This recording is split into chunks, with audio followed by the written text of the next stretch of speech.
This Torah class is brought to you by TorahAnytime.com. Okay, Parsha Shemos. The Parsha begins, V'yeleh Shemos b'nei Yisrael haba Mitzrayim. These are the names of the children of Israel who came down to Mitzrayim. These are their names. The Torah makes an emphasis that these were their names. And the Baal HaTurim points out, the Baal HaTurim is always able to find the remuzim, the secrets, the allusions in the Chumash, in the Torah. And the Baal HaTurim points out that if you take the first letter of the words Shemos, B'nei, Yisrael, Habaim, Shin, Beis, Yud, Hey, it spells out Shivya. Shivya means captivity, which means even when the Jewish people went down to Egypt and they were in captivity, nevertheless, they were Eilesh Shemos, nevertheless, they maintained their Jewish names. And this, of course, is reminiscent of the famous Medrash that tells us that in the zechus of 4 concepts and 4 practices that the Jewish people kept in the land of Egypt, they were redeemed. The Medrash tells us in Vayikra Rabbah, if you take a look on your sheets in number 3, that in the merit of 4 things the Jewish people merited being exiled from Egypt. So if we were to look at these 4 things, we would think to ourselves, what are these 4 things? Maybe they gave a lot of tzedakah, maybe they learned a lot of Torah, maybe they put on tefillin. No. Says the Medrash, number 1, shaloshinu es shemam. They didn't change their names, right? Beryl was Beryl. Feivel was Feivel. Yaakov was Yaakov. Yitzchak was Yitzchak. Avraham was Avraham. Eliyahu was Eliyahu. Everybody had their own special Jewish name. They did not change their Jewish names. Says the Medrash, V'yes Lashonam. They didn't change their language. They spoke Lashon HaKodesh. Now, in Yeshiva, they taught us they didn't change their clothing. Doesn't say that. There is no source in the Medrash that Klal Yisrael Mitzrayim wore special clothing. Doesn't say they wore a bekisha, doesn't say they wore a kapata, doesn't say they wore... That is not mentioned in the Medrash, and we'll have to see what the source of that is. Also, V'loi amru Lashon Hara. They didn't speak Lashon Hara in Mitzrayim. And number 4, V'loi nimtza beinehem echad mehen paratz ba'erva. You did not have one Jew who was promiscuous, who was free in areas of Arayos. And the Medrash goes on to say, what does it mean they didn't change their name? Ruvain Shimon went down to Mitzrayim. Ruvain Shimon left Mitzrayim. For instance, says the Medrash, they didn't call Yehuda Rofe. They didn't call Ruvain Lolyani. And the Mefarshim explain that the word Yehuda, what does Yehuda mean in Hebrew? It can mean a lion. How do you say lion in Hebrew? In Roman? Leo. Or Lolyani. So Lolyani, you would think, would be an appropriate translation of Yehuda into Roman. Says the Medrash, Yehuda was not called Lolyani. Ruvain, the Mefarshim say, was not called Rofe. They didn't even transliterate or translate or transfer the Hebrew name into the Egyptian or Roman equivalent. They didn't, let's say their name was Daniel, that's my name, they didn't even call themselves Daniel.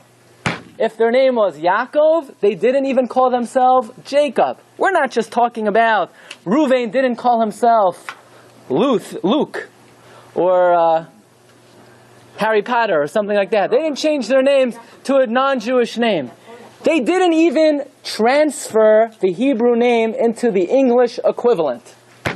And in that merit, they were able to leave Mitzrayim. So you would think, if that's the reason they left Mitzrayim, that has to be a very important mitzvah, to maintain your Jewish name, not to transfer it into any English, Roman, Russian, Japanese, Italian equivalent. So we see something very amazing from here, the importance of a Jewish name. Also, we have a famous remez of the Chassam Sofer, that the Chassam Sofer tells us that when Yaakov Avinu returned to Eretz Yisrael, it says he returned Shalem, Shin Lamed Mem. Shin Lamed Mem stands for Shemam, they didn't change their name. Lamed stands for Lashonam, they didn't change their language. Mem stands for Malbusham, they didn't change their clothing. The only source that there is an inyan not to change your clothing is not from the Medrash, is from this famous vart of the Chassam Sofer. Okay, so here's the question we would like to deal with this evening.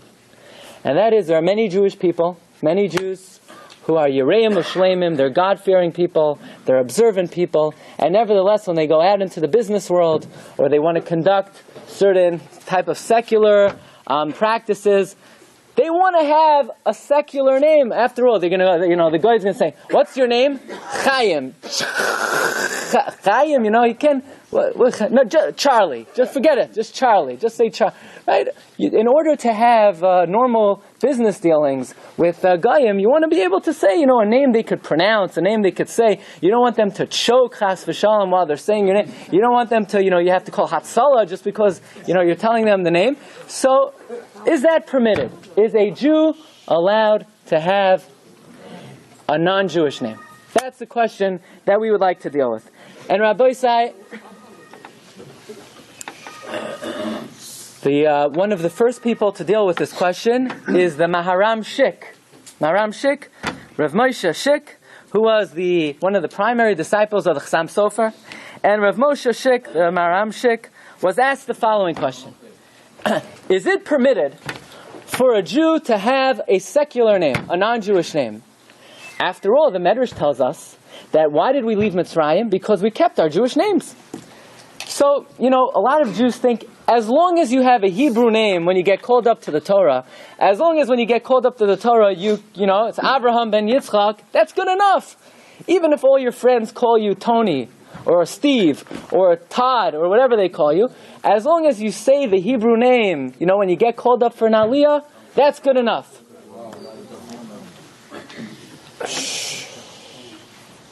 So says the Maharam Shik. Maharam Shik says it's a big mistake for somebody not to have a Hebrew name, not to use their Hebrew name. Not only is it improper, not only is it an Isser D'Rabbanan, says Maharam Shik, it's an Isser D'Oraisa. It's a biblical prohibition not to use your Hebrew name. So Maharam Shik says, where in the Chumash does it say you have to use your Hebrew name? Says Maharam Shik, I'll tell you where. It says, you're not allowed to go in the ways of the Goyim. So certainly, and if you look in the Rambam in number 7, the Rambam says, we always have to be separate from the Goyim. You can't dress like them, you can't talk like them, you can't act like them, you can't get a non-Jewish type of haircut, you can't look like them. So says the Maharam Shik, if you can't dress like them, certainly you can't adopt a non-Jewish name.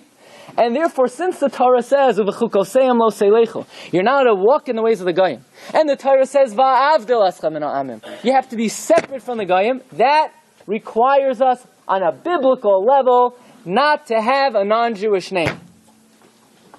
Says the Maharam Shik, I'll tell you a little story. In the year 1838, the Maharam Shik became the Rav in the city of Yargan.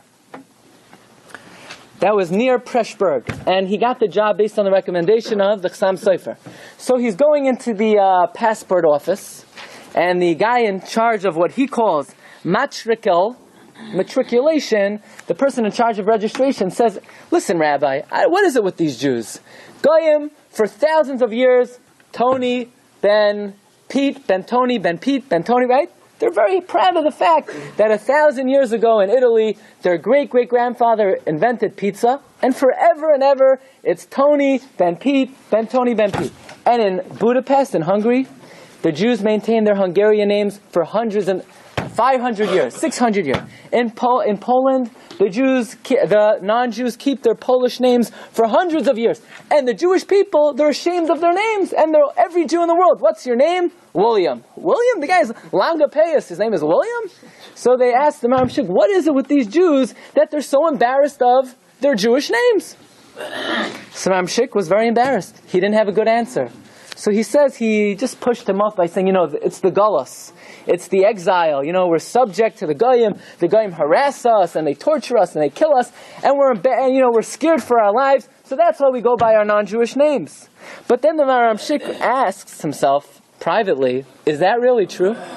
In the times of the Crusades, when they beat Jews to death, the Jews all maintained their Jewish names. And now in Preshburg, when Jews are able to enter every echelon of society without embarrassment, without shame, and they're in the highest position, now we should be embarrassed of our Hebrew names. Says the Maharam Shik, it is an Isser D'Oraisa to use your English name under any circumstance. Not only that, says Maram Shik, I will bring you a proof from Taisvis that there is a biblical prohibition to use your English name. Says Maram Shik, listen to this proof, and I'll let you take a look for yourselves. This is in number 8. This is Taisvis in Masechta Gittin, Daf Lamed Daled Amud Beis.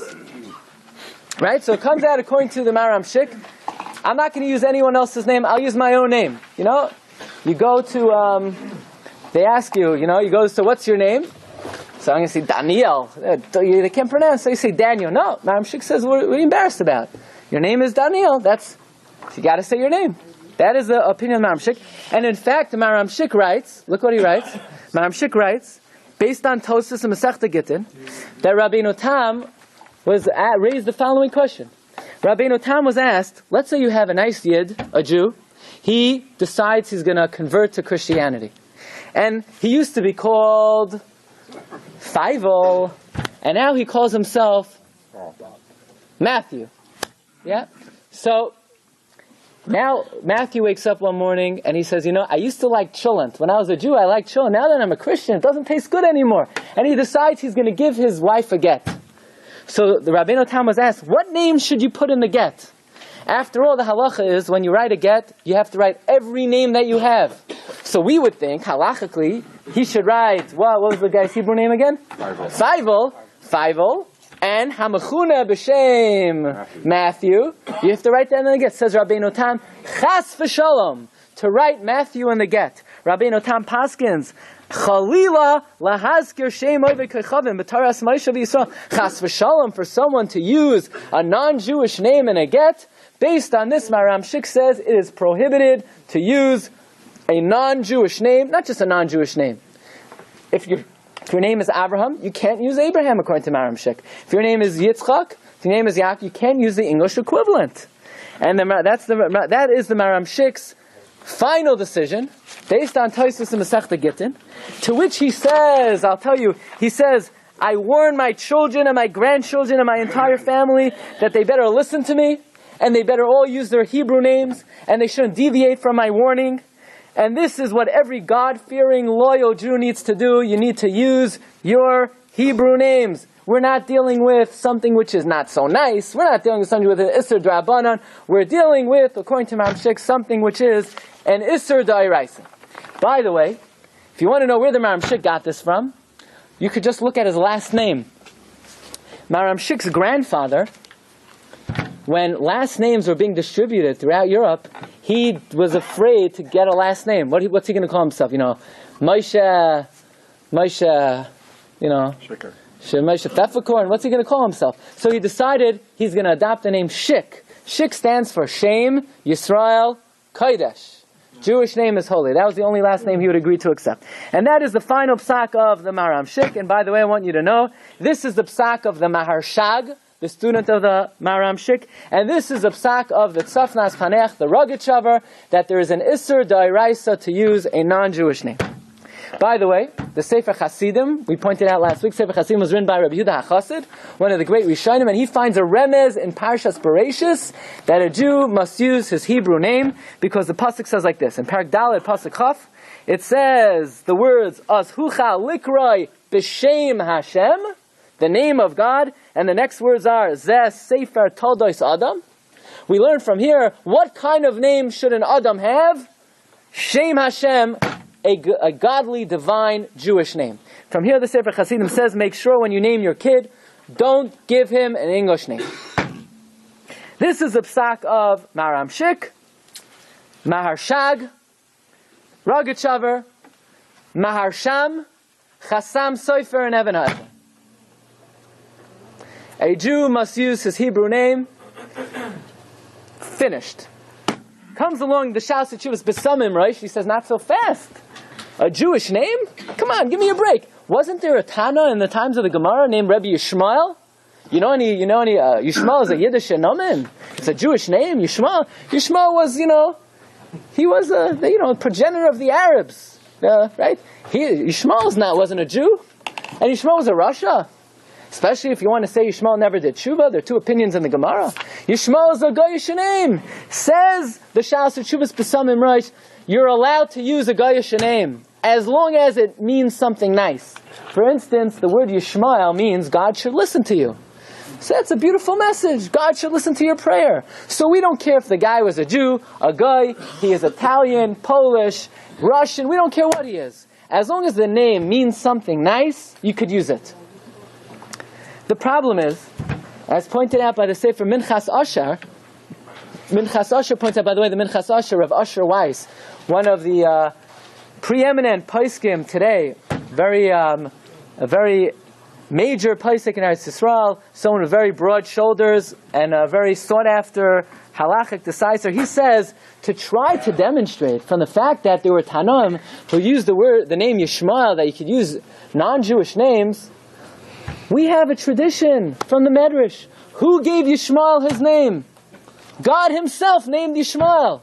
So you know what? Any non-Jewish name that God Himself gives somebody, you could use. But Tony and Frank and Steve and Paul, V'chahena, and all these other names, you can't use unless God came down and said, Rabbi Yid, you're Steve. But if God didn't do that, you can't use it. So basically, we have some pretty strong and heavy hitters saying that a Jew must use his Hebrew name. There is a very early tshuva from a sefer called Shalos Tshuvas Maharashdam. Maharashdam was written by Reb Shmuel di Modina, who passed away in the year 1546, who was a student of Rabbi Yosef Taichik, who we mentioned in past Shiurim. And the Maharashdam was posed with the following question.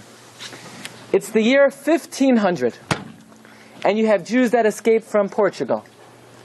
And when they were in Spain, when they were in Portugal, they were called Anusim. What are Anusim? Marranos. And they secretly, clandestinely, kept the Shabbos, kept kosher, but outside in the street, they took off their yarmulke, they didn't wear tzitzis, and they walked around like proud Christians. And the question is, when they were Marranos, they all took Christian names. They all took non-Jewish names. And now they're escaping from Portugal, and they're moving to Eastern Europe. And now they, Baruch Hashem, are going back to their original Hebrew names.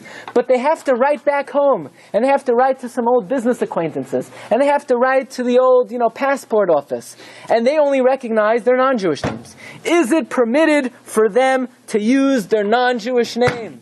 Says the Shalas Tshuvas Maharashdam, I'm not talking chasidus here. You know what that means? I'm not talking saintly practices. Says Maharashdam, it is a saintly practice. It is what we call milsa de chasidusa. It is a pious practice to use your Hebrew name. But to say you're halachically obligated to use your Hebrew name, it's not true. Says the Maharashdam, a Jew is permitted to use a goyish name. Says the Maharashdam, not only are you allowed to use a goyish name, not only could you use a goyish name that Jews and goyim use, like you want to call yourself Daniel, you want to call yourself Abraham, Isaac, Jacob, not only is that not a problem, but you can even call yourself Luke and Matthew. A Jew is allowed to use a name that only goyim use. What's my proof? What's the proof, says Maharashdam? The proof is, and he quotes an open Gemara Masechta Gittin. Take a look at this Gemara. The Gemara tells us in Masechta Gittin, Daf Yud Aleph Amud Beis, take a look on your sheets, in number 15.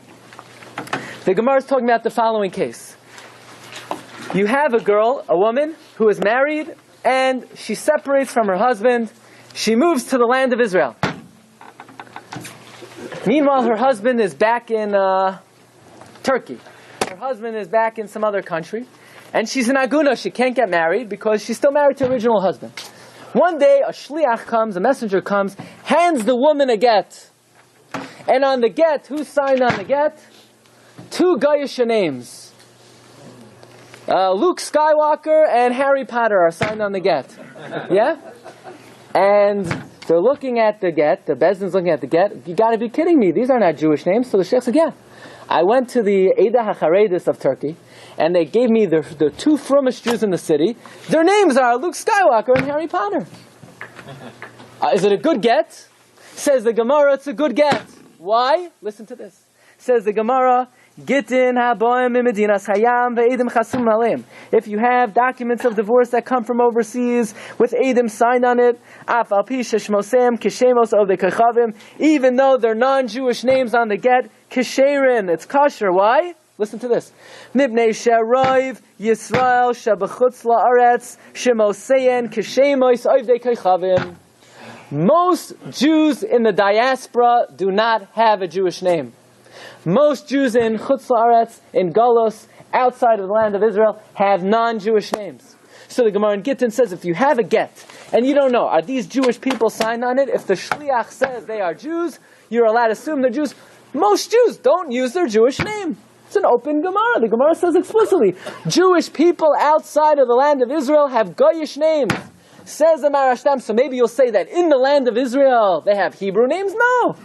The Gemara is just saying that in Eretz Yisrael, that in Chutz La'aretz, most of them have Goyish names.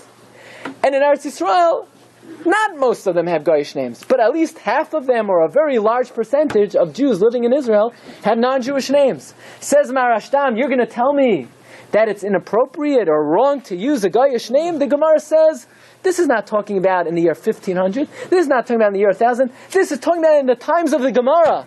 In the times of the Gemara, says Marashtam, most Jews had Goyish names. This is an open proof, he says, a Jew may use a non-Jewish name under all conditions. Okay? That is the conclusion of the Marashtam. And he says that which the rabbis are trying to scare people, you have to use your Hebrew names, they just don't want you mingling with the Goyim. But if you want to know, halachically speaking, me'ikar hadin, according to the letter of the law, it is permitted to use a non-Jewish name. So what's our problem now? Problem is, what do we do with Taisvis and Masechta Gittin that says, heaven forbid to put a non-Jewish name on a get? So the answer to that is very simple. As explained by the Taz, and as explained by the Yeshuas Yaakov, and as explained by the Pischei Tshuva, you know what Taisvis is talking about? Taisvis is talking about a Jewish person who converted to another religion. So to memorialize the non-Jewish name that this Jew took upon himself when he converted to another religion, chas v'shalom, to write that in a document of divorce. But if you have a Jew who was a loyal Jew his whole life, and when he gets called up to the Torah, he's Avraham ben Yitzchak. And when he's in the yeshiva, he's Avraham ben Yitzchak. And when he's talking to his Jewish friends, he's Avraham ben Yitzchak. And when he signs his passport, he's Abraham. So he's allowed to use his non-Jewish name. The fact that Tosfos says, chas v'shalom, to use his Goyish name, that's talking about a Jew who converted. A Jew who converted, we don't want to memorialize the conversion. To the point where the Pischei Tshuva says, listen to this. If you have a Jew who was born as Luke, and then he said, now that I'm converting to Christianity, call me Feivel. You hear the case? You have a Jew.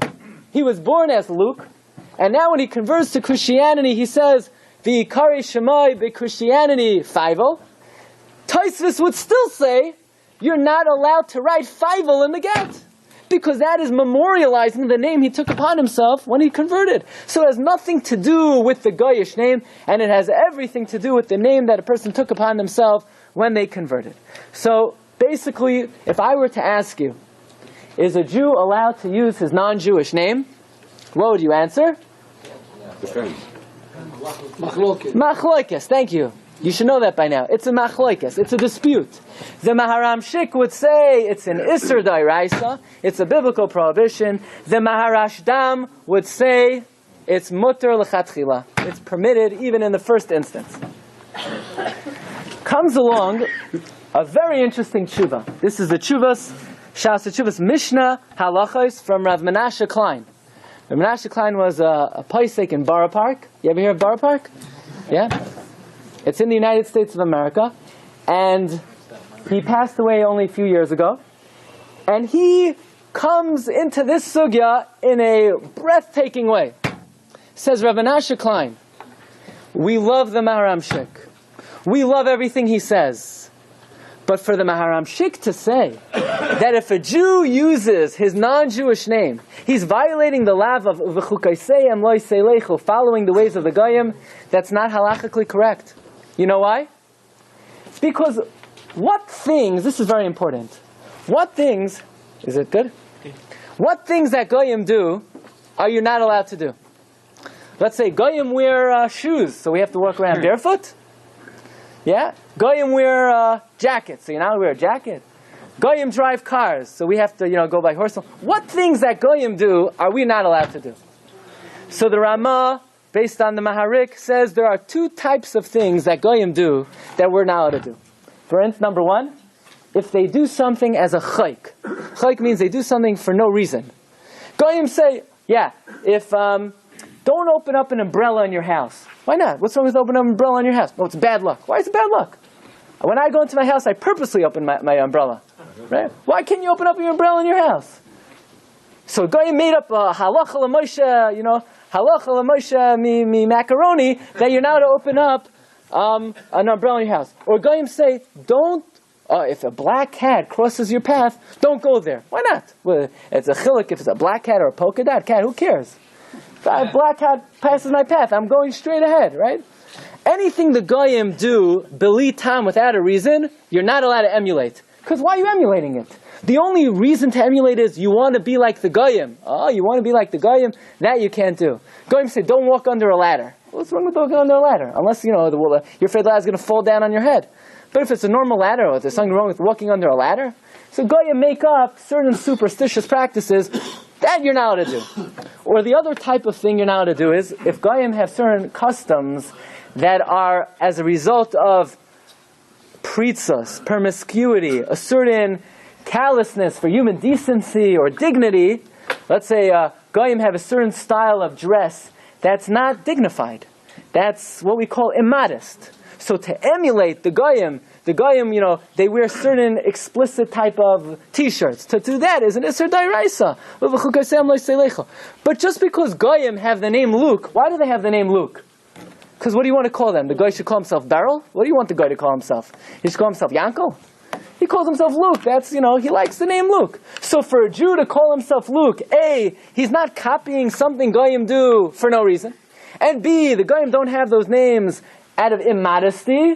Says Rav Menashe Klein, for the Maram Shik to say that a person is over an Isser Dairaisa of copying the Goyim. No. Halachically speaking, a person is not over an Isser Dairaisa. Oh, so maybe what the Maram Shik means to say is that which prohibition you're violating. You're violating the prohibition of Va'avdil escha min ha'amim. You have to be separate from the Goyim. Says Rav Menashe Klein, an amazing thing. The Maram Shik says it's an Isser Dairaisa. We'll accept what he says. But here's the problem. There is a tshuva from the Maharashtam. Rabbi said, does anybody know who the Maharashtam was? Chida, yeah? You know who the Chida was? Chida was one of the all-time greatest Sephardic Gaonim, right? Gaonu Zeno, the Chida. Chida says that whatever the Maharashtam tells us, we listen to, like he would be the Rambam. That's what the Chida writes.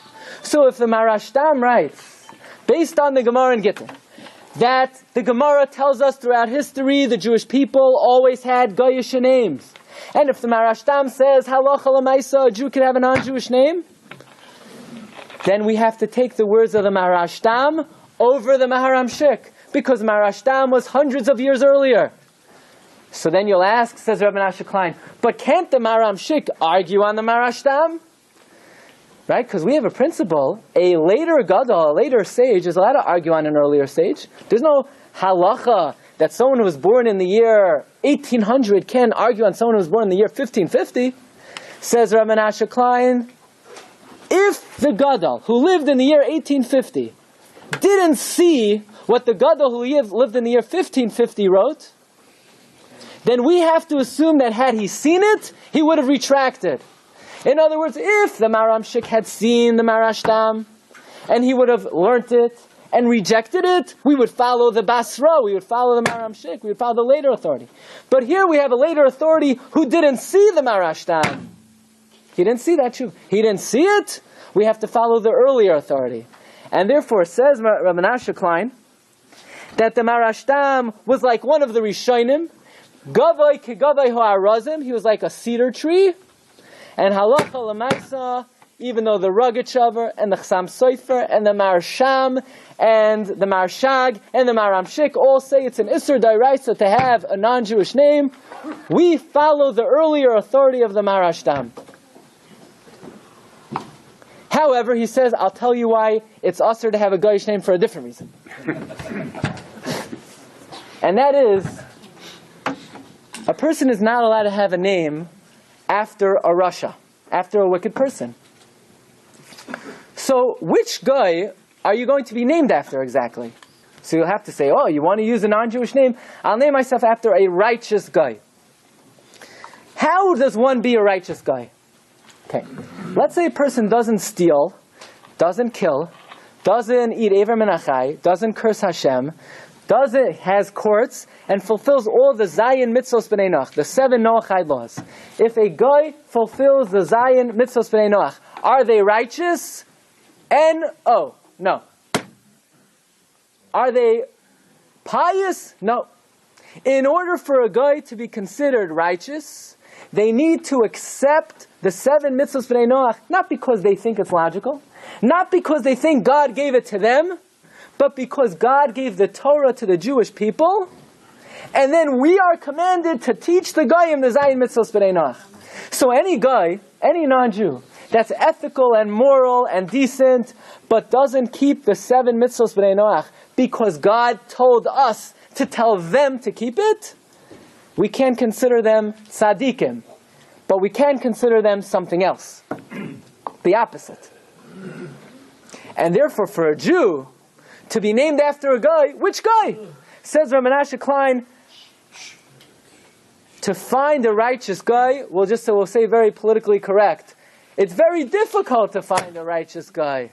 So since it's very, very difficult to find a righteous guy, and you're now to be named after somebody who the Gemara calls Reish Shin Ayin, right? You can only be named after someone who's a tzaddik and not the opposite.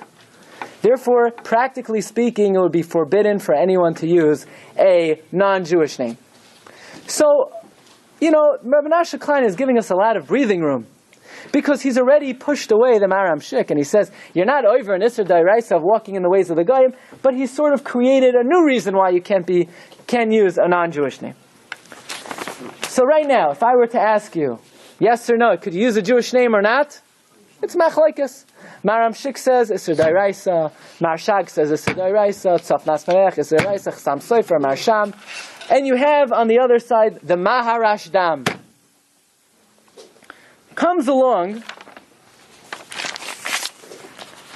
Rav Moshe Feinstein, Zecher Tzadik Levracha, who was the preeminent halachic decisor of the 20th century.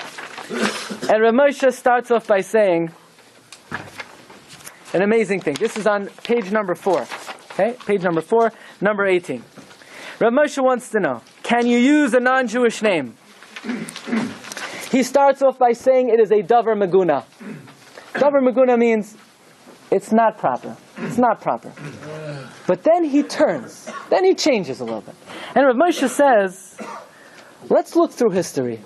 Not just at the names of Jewish people throughout history. Let's look at the names of our Gedolei Yisrael. And he cites, first of all, the Magid Mishnah, whose name was Rabbeinu Vidal. Now Vidal, if you want to see the name Vidal, you have to look at your shampoo. Yeah? It's not a Jewish name. Right? The Magid Mishnah, his name was Rabbeinu Vidal. Yeah?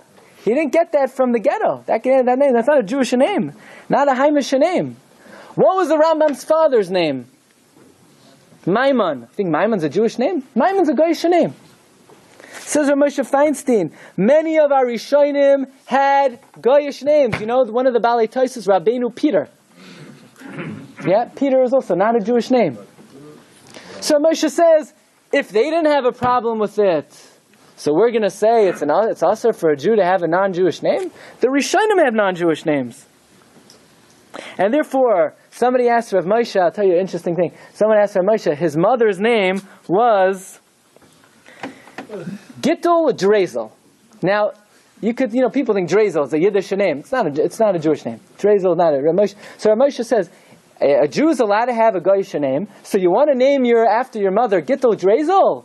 Name her Gittel Drezel. The only thing is, Rav Moshe says there is no such name, Drezel. The name is Rezel, and somebody stuck in a dalet because they got a little farmished. They got a little confused. There is no name Drezel, even though there are a lot of Jews with that name. There's no such name. And Rav Moshe says, forget the Rezel, just forget that name. Just go with the Gittel. Rav Moshe is giving some good advice.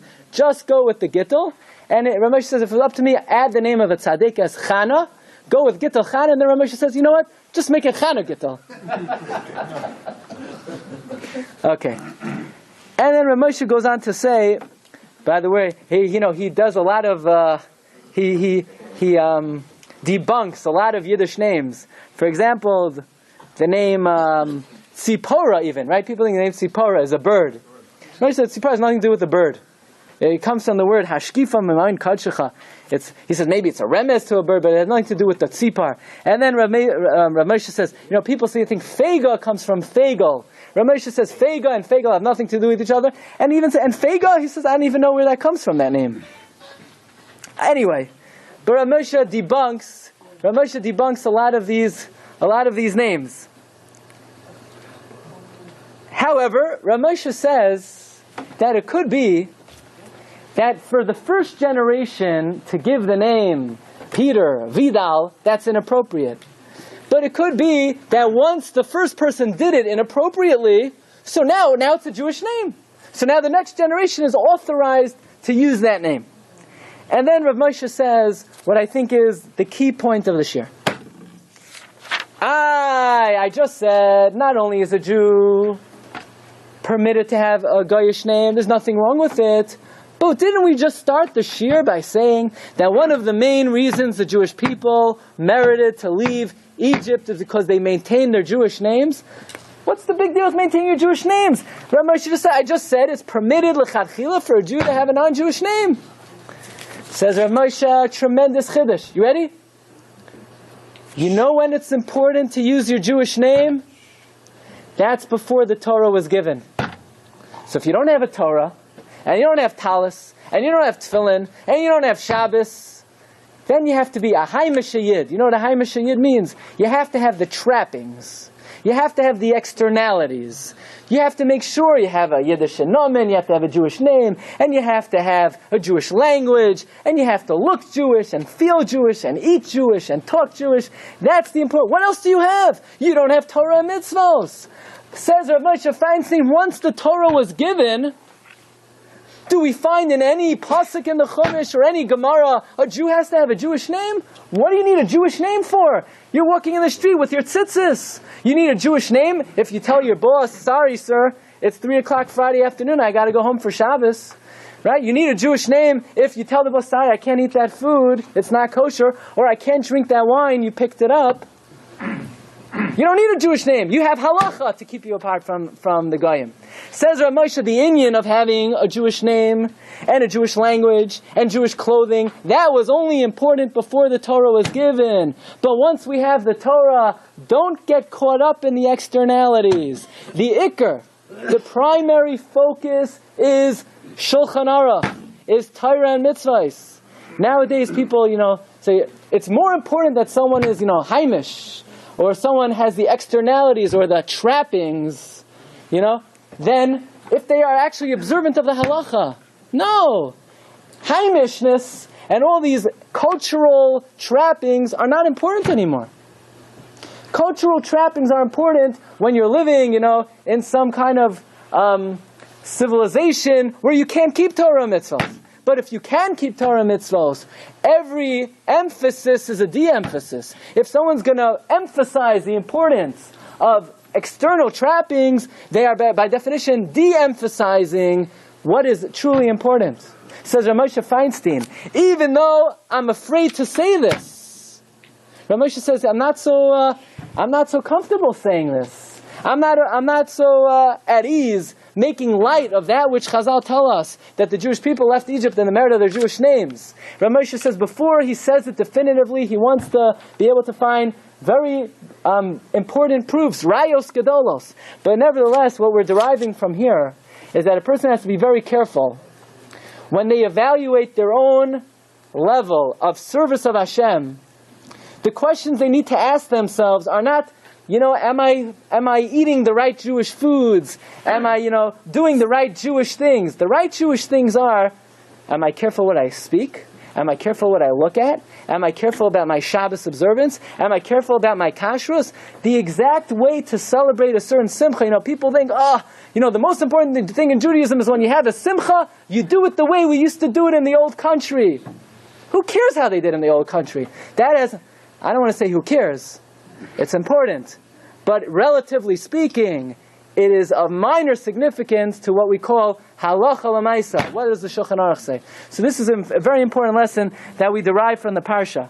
That v'yeleh Shemos b'nei Yisrael, yes, Chazal tell us that we exited Mitzrayim in the merit that we didn't change our names. We have to understand the role of externalities.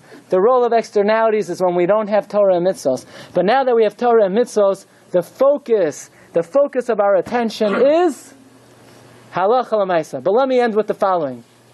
So halacha l'maisa, is a Jew allowed to use a non-Jewish name? So we have the ruling of Rav Moshe Feinstein, it is permitted for a Jew to use a non-Jewish name, but again, if there's a reason to. But if you're living in America, and you're among Jews, and you're among Jewish people, and you're in a shul, I recommend try using your Jewish name. Nothing will happen. And in fact, we find something very interesting. Yeah, I'm gonna get to you. Okay. Just to conclude, what we're dealing with so far is in the halachic sense. Halacha l'maisa. If you want to know the mainstream halacha, Rav Moshe Feinstein says a Jew is permitted to use a non-Jewish name. However, we have to understand that a name has a tremendous influence on a person. We find that as soon as Yosef comes down to Mitzrayim, what's the first thing Paro does? He changes his name. Tzafnas Paneach. Daniel, Hanani, Mishael, Azariah, come down to Babel. What's the first thing Nebuchadnezzar does? Daniel, your name is Belshazzar. Hanani, Mishael, Azariah, your names are Shadrach, Meshach, and Avadnego. What are these kings so interested in changing the names for? Says the Bnei Yissaschar, a name has a powerful influence on a person. When a person uses his Hebrew name, it reflects a certain degree of kedusha upon them. Okay, we're not talking halachically. We're speaking al-pi Jewish thought and Jewish idea. Conceptually, a person's Hebrew name exerts a certain influence on them. And that is why Paro, through his power of the Koach HaTumah, he detected some kedusha in Yosef. The first thing he does to Yosef is, Yosef, Safnas Paneach. Says the Bnei Yissaschar. That's why Yosef says the following. Yosef says, after Paro says your name is Safnas Paneach, what does Yosef say? Vayiten lo asnas, vayetze Yosef al Eretz Mitzrayim. Says the Chumash. Yosef says, very nice, you're calling me Safnas Paneach. I don't accept that name. Says Bnei Yissaschar, never one time did Yosef ever go by the name Safnas Paneach. Paro gave him the name. Yosef said, I'm not accepting it. Whenever Yosef signed any document, whenever Yosef referred to himself, Ani Yosef ha'od avichai. Ani Yosef u'veladai lo yara mishes yadav v'sar b'charos v'tzayim. Yosef did not use the name Avrech. He didn't use the name Tzafnas Paneach. And that is why in the beginning of this week's Parsha, the first thing Paro does to the Jewish midwives is, Yocheved and Miriam, Shifra and Puah. We've got to change your names. Because so long as you go by the name Yocheved and Miriam, there's no way you're going to kill a Jewish child. The beginning of the influence of how you're going to be influenced by Egyptian culture is, you're now Shifra, you're now Puah. Says the Chumash. How were they able to overcome that? Vatirena es ha'alakim. The only way they were able to overcome the influence of their name was because they had special fear of God. So although we're saying halacha l'maisa, if a Jew needs to, he is permitted to use his non-Jewish name. And in Paiskim say, the Minchas Rosh even writes, even the Maram Shik, who says there's an Isser D'Oraisa to use your non-Jewish name, that's only if your intention is to try to mingle and assimilate with Goyim. But if your intention is specifically practical. You just want to keep things simple. You don't want to confuse them. You want to give them a name they could pronounce. Even perhaps a Maramshik would agree it's permitted. So halacha l'maisa, we're saying it's okay. However, there is a concept that a person's Hebrew name exerts an influence on them, and I would recommend that those who have Hebrew names try using it sometimes. It can't hurt. Maybe we'll add a little bit of extra kedusha. We could use all we could get. Again, I thank everyone for coming. The neshama she'am na'aliyah should be malitza yesharim for the entire mishpachos. Ad bias goyel tzedek. Amen. You've just experienced another Torah class brought to you by TorahAnytime.com.